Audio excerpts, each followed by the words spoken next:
కేంద్ర ప్రభుత్వం తెలంగాణ వ్యతిరేక బడ్జెట్ పెడితే తెలంగాణ నిట్ట ఉంచితే కనీసం తెలంగాణ పేరు తీసుకోకుంటే ఎందుకు మాట్లాడతలేడు?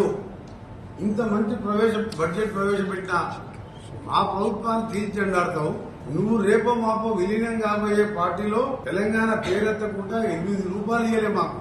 అలాంటి ప్రభుత్వాన్ని ఒక్క మాట ఎందుకు అనలే? ఎవరైనా రాష్ట్రం మీద ప్రేమ ఉంటే ఇలా అన్ని రాష్ట్రాలు దుమ్మెత్తికి వస్తున్నాయి. ఇది కుర్చీ బచావో ప్రభుత్వం. మోడీ గారు, కేసీఆర్, వాళ్ళ కొడుకు హరీష్ రావు ఎందుకు ఇప్పటికీ ఆ బడ్జెట్ మీద మాట్లాడలే?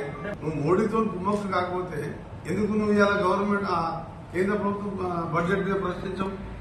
తీర్చి చెండాడిండు 2 సార్లు. నేను 6 నెలలు అసెంబ్లీలో, పార్లమెంట్లో, రేపు నా లోకల్ బాడీలో కూడా నీకు అడ్రస్ లేకుండా చేస్తాం నీ పార్టీని. అప్పటికి నీ పార్టీ బీజేపీలో విలీనం అవుతుందని కేంద్ర ప్రభుత్వం తెలంగాణ వ్యతిరేక బడ్జెట్ పెడితే తెలంగాణ నిట్ట ఉంచితే కనీసం తెలంగాణ పేరు తీసుకోకుంటే ఎందుకు మాట్లాడతలేడు? ఇంత మంచి బడ్జెట్ ప్రవేశపెట్టిన మా ప్రభుత్వాన్ని తీర్చెండాడతావు. నువ్వు రేపో మాపో విలీనం కాబోయే పార్టీలో తెలంగాణ పేరెత్తకుండా 8 రూపాయలు ఇయ్యలే మాకు. అలాంటి ప్రభుత్వాన్ని ఒక్క మాట ఎందుకు అనలే? ఎవరైనా రాష్ట్రం మీద ప్రేమ ఉంటే ఇలా అన్ని రాష్ట్రాలు దుమ్మెత్తికి వస్తున్నాయి. ఇది కుర్చీ బచావో ప్రభుత్వం. మోడీ గారు, కేసీఆర్, వాళ్ళ కొడుకు హరీష్ రావు ఎందుకు ఇప్పటికీ ఆ బడ్జెట్ మీద మాట్లాడలే?